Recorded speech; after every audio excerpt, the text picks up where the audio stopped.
Hai, panggil aja gue Cantik. Karena doi sering komen di IG gue dengan bilang, "Hai Cantik." Ya, walaupun sebenarnya jauh dari kata cantik sih.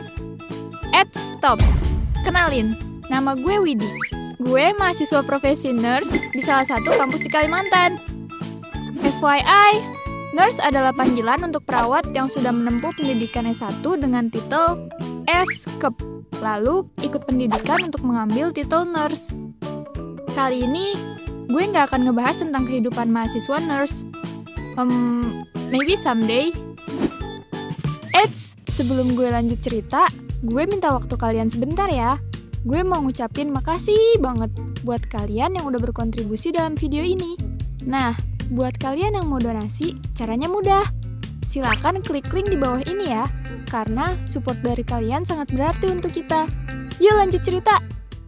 Oh iya, mahasiswa nurse bisa dibilang perawat magang yang kerja di rumah sakit. Tapi nggak digaji. Sedih ya. Terus, perawat senior sering memanggil kita dengan sebutan dek siswa. Layaknya orang-orang yang magang di tempat kerja lain, senior akan selalu mencari junior untuk bisa dimodusin. Dan gak sedikit yang jadi jodoh, lalu menikah. Tapi, banyak juga yang cuma jadi batu loncatan. Kayak gue misalnya. Iya, curcol deh. Mayoritas perawat di tempat gue magang adalah perawat-perawat single. Jadi, setiap ada dek siswa, pasti deh tuh dimodusin. Terus minta tukeran akun sosmed dan nomor WhatsApp-nya. Saai lu, bos. Dan inilah kisah pertemuan gue sama senior yang namanya Kak Andre. Kisah awalnya bermula pas gue dapat shift siang dan gue hampir telat. Asal kalian tahu, hukuman bagi siswa yang telat adalah nambah waktu jam dinas 3 jam lebih lama dari jam dinas normal. Hell no! Karena waktu itu gue lagi buru-buru, ya udah deh, asal nyelonong masuk ke ruang perawat tanpa ngetuk dan salam. Gue emang anaknya kurang sopan sih, kata orang-orang. Pas gue mau naruh tas, ternyata di sana ada Kak Andre lagi ganti baju dong. Dengan spontan, gue teriak dan berjamin mata. Intip dikit ah. Asli, gue gugup dan ngerasa takut. Karena gue ngerasa sikap gue kurang sopan. Sepanjang shift dinas, gue kepikiran. Mana kita dinas di shift yang sama pula. Jir, mampus nih gue. Karena pikiran gue udah ruwet, gue berusaha mengalihkan pikiran dengan menyibukkan diri. Gantiin infus lah, gantiin spray yang udah kotor lah, dan masih banyak lagi. Sampai akhirnya, gue kebagian tugas untuk bantuin Kak Andre menyiapkan obat. Jujur, duduk di sampingnya dan nyiapin obat bareng dia buat gue keringet dingin coy. Apalagi kalau diinget-inget kejadian pas gue buka pintu itu. Au, malu banget. 5 menit pertama, gue nyiapin obat dengan membisu tanpa suara. Gue cuma diem tanpa sepatah kata. Sampai akhirnya, Kak Andre membuka topik pembicaraan. "Bapak kamu tukang rakit Tamiya ya?" Gak gitu deng. Intinya, dia ngajak ngobrol duluan deh. Asli, gue gak se-expect ini sama Kak Andre. Soalnya, gue pikir dia bakal so cool kayak perawat cowok yang lainnya. Ternyata dia ramah banget. Dia nanyain nama lengkap gue, asal sekolah, rumah, umur, tinggal sama siapa, cilok apa somai. Wah, pokoknya kayak petugas sensus deh. Tapi di lain sisi, gue masih kepikiran tentang kejadian itu. Hal itulah yang bikin gue gugup sampai gelagapan nanggepin obrolan Kak Andre. Setelah 30 menit kita nyiapin obat bareng, akhirnya gue nggak tahan buat ngebahas kejadian tadi pagi. Gue jelasin tuh ke dia, kenapa asal nyelonong masuk ke ruang perawat tanpa ngetuk tanpa salam. Terus, respon dia cuma ketawa-ketiwi gitu. Padahal gue sampai maaf-maaf karena merasa bersalah. Dianya malah be aja. Anjir lah. Dari situ, gue ngerasa kalau Kak Andre anaknya emang baik banget. Soalnya dia nyuruh gue ngelupain kejadian itu.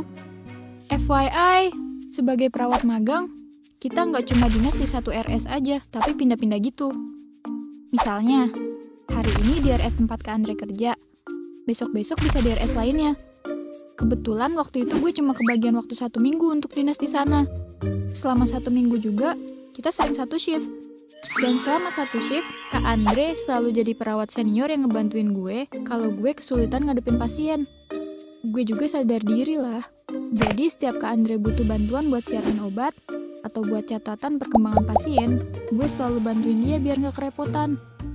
Gak kerasa, 1 minggu di RS tempat Kak Andre kerja, magang gue udah selesai. Udah waktunya gue pindah RS. Hari itu menjadi hari terakhir gue shift bareng Kak Andre. Di hari itu pula, gue izin pamit ke semua perawat di ruangan, termasuk Kak Andre. Di saat gue masuk ke ruangan perawat buat ngambil tas, Kak Andre gak banyak ngomong. Tapi pas gue udah mau pergi ninggalin ruangan, Kak Andre manggil gue buat minta nomor WA. Karena gue pikir Kak Andre cuma bercanda, jadi gak gue anggap serius. Dan gue langsung pergi aja ninggalin tuh ruangan. Pas jalan ke parkiran RS, gue sempat kepikiran sama sikap gue ke Kak Andre. Kenapa gue gak kasih aja ya nomor WA gue ke dia? Jahat gak sih? Akhirnya, setelah gue pindah tempat magang di salah satu RS di luar kota, diem-diem gue coba untuk kepoin akun IG-nya Kak Andre. Ya, awalnya sih cuma sebagai wujud rasa permintaan maaf gue karena nolak ngasih nomor WA. Padahal mah, gue kangen. Siat! Dengan keajaiban semesta, akhirnya gue nemuin akunnya Kak Andre. Tapi akunnya dikunci. Mau gak mau gue kudu follow duluan deh. Dalam benak pikiran gue, apakah Kak Andre bakal inget sama gue? Tapi, semua prasangka gue terpatahkan. Selang beberapa jam gue follow Kak Andre, dia langsung follow back dan DM gue. Yes! Dia masih inget beasiswa yang gak ada akhlak ini. Gue inget banget kata pertama yang dia ketik. Bukan salam ataupun sapaan, tapi kata cie. What? Aneh banget sih. Dari IG, kita komunikasi setiap harinya semakin sering dan semakin deket. Meskipun gue saat itu lagi di luar kota. Karena kita sering DM-an, Kak Andre mulai nunjukin sifat aslinya. Dia mulai sering modusin gue. Saat itu, gue masih nutup rapat hati gue. Karena masih trauma sama hubungan masa lalu. Ya, you know lah mantan yang zolim.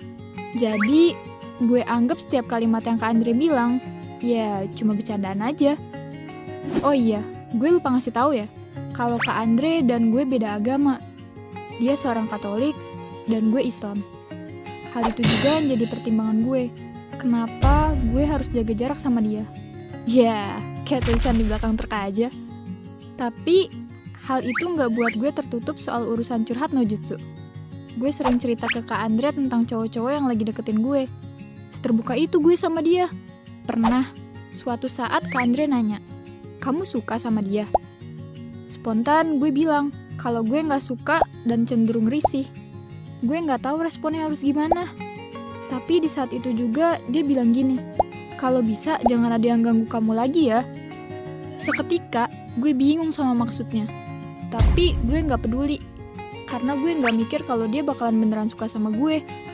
Gue sering banget posting story foto kegiatan dinas gue di IG. Dan Kak Andre sering banget komentarin cuma buat buka topik obrolan. Gue pernah tuh kodein Kak Andre buat nyanyiin gue pakai gitar. Gue pikir dia gak bakal mau. Ternyata dia langsung minta nomor WA dan ngirimin rekaman dia pas nyanyi. Ya, walaupun suaranya gak bagus-bagus amat sih, tapi gue seneng banget dinyanyiin sama dia. Mulai saat itu, kita pindah tempat chat. Kak Andre selalu ngajak kita visian, soalnya kita jauh. Tapi gue selalu nolak, karena gue malu. 2 bulan kedekatan kita, Kak Andre mulai berani kodein tentang perasaannya. Dia pernah bilang kalau gue itu pacarnya. Padahal, jadian aja belum. Pas ditanya, emang kita kapan jadian? Dia cuma bilang, ya nanti. Mana pakai WKWK pula. Niat gak nih? Eits, tapi lagi-lagi gue hanya menganggap itu sebagai bercandaan semata. Walaupun di sisi lain, sebenarnya gue mulai suka sama Kak Andre. Asal kalian tahu, malam itu jadi malam yang gak terlupakan. Gue gak bisa tidur dong. Gue mulai kepikiran lagi sama kata-kata Kak Andre. Jadi, malam itu juga gue WA Kak Andre untuk klarifikasi kalau semua yang pernah dia bilang ke gue cuma bercanda. Ya, mau gimana lagi? Jujur, gue tuh udah capek banget buat berurusan sama hati. Karena sekalinya gue sayang, maka gue bakal susah move on.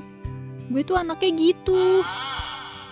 Jadi malam itu, Kak Andre bilang kalau dia serius sama setiap perkataannya selama ini. Dia bilang suka sama gue, walaupun dia tahu kita beda agama. Nyes. Topik bahasan yang biasanya lucu-lucuan berubah jadi serius kayak pelajaran kimia. Secara pribadi, gue yang masih menutup hati saat itu menolak ajakannya untuk punya hubungan yang lebih serius.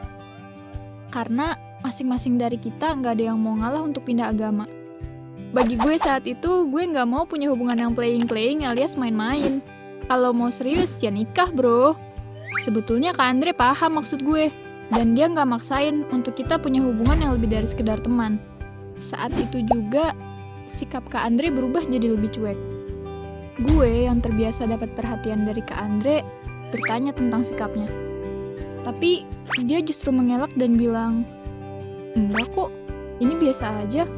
Gue emang cuek kok dari kemarin-kemarin. Kamu kenapa sih? Kita kan gak ada hubungan apa-apa." Di saat dia bilang itu, rasanya gue terpukul banget. Gue nggak mau punya hubungan sama dia karena kita beda agama. Tapi gue juga sayang sama dia. Dan sikapnya terlanjur berubah. Setengah tahun sudah gue kenal Kak Andre. Dan sekarang kita udah jarang komunikasi. Meskipun kita udah jarang komunikasi, tapi rasa sayang gue ke Kak Andre belum hilang. Kak Andre punya janji buat jalan sama gue. Dan kita belum sempat ketemu setelah shift terakhir itu. Gue kangen sama Kak Andre yang dulu. Tapi, ya mau gimana lagi, Kak Andre udah keburu ngejauh. Jujur, gue masih sering stalking akun sosmed Kak Andre. Dan di saat hari ulang tahunnya, tanggal 24 Juni 2020, akhirnya gue tahu, Kak Andre udah balikan sama mantannya yang seiman dengannya. Gue sempat marah, dan sedih banget, sampai harus blok akun sosmednya. Sesedih itu karena gue udah siapin kado buat dia, jir. Dan mau ngajak dia ketemuan, tapi semuanya gagal. Jadi kadonya gue kirim pakai ojol ke RS di mana dia kerja. Alhasil, dia tahu kado itu dari gue. Dan di saat shift malamnya, dia nge-VC gue buat ngucapin terima kasih. Itu VC terakhir kita. Jir, sedih banget rasanya. Karena sampai sekarang gue masih sayang sama dia. Drama banget gak sih? Dan akhirnya gue sibuk dengan profesi gue lagi. Karena COVID, jadi profesinya online deh. Nanganin pasien by virtual. Enggak deh, bercanda. Ya kali dah. Mungkin gue aja kali ya yang terlalu menganggap sebuah hubungan haruslah perfect. Nyatanya hati gue belum siap untuk menerima hubungan yang serius. Dan akhirnya malah baper beneran. Halah, dasar aku. Kalau emang belum siap, jangan terlalu deket sama cowok deh mendingan. Daripada baper, terus susah move on ya. Karena urusan hati bukan soal main-main. Butuh komitmen dan persiapan untuk menyempurnakannya.